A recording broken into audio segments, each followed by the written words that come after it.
नमस्कार मंडळी, चला तर आज आपण खमंग अशी हटव भाजी बनवूया. त्यासाठी प्रथम आंबट चुका आणि शेपू स्वच्छ धुवून पातेल्यात पाणी टाकून असे शेपू शिजायला ठेवूया. त्यानंतर त्याच्यात शिजत आल्यावर आंबट भाजी टाकून शिजून घेऊ. कढई तापायला ठेवून त्याच्यात जिरे, मोहरी, लसूण, मीठ, मिरची वाटून घेतलेली हिरवी मिरची, मीठ टाकून अशा परतून घेऊ.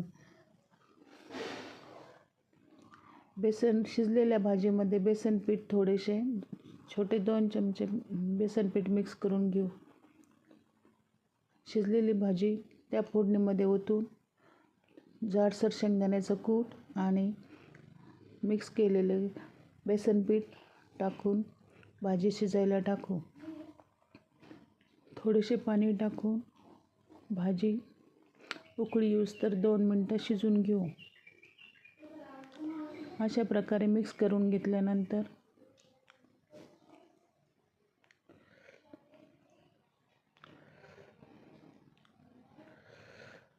अशी गदगद शिजल्यानंतर छान अशी हटव भाजी तयार होते.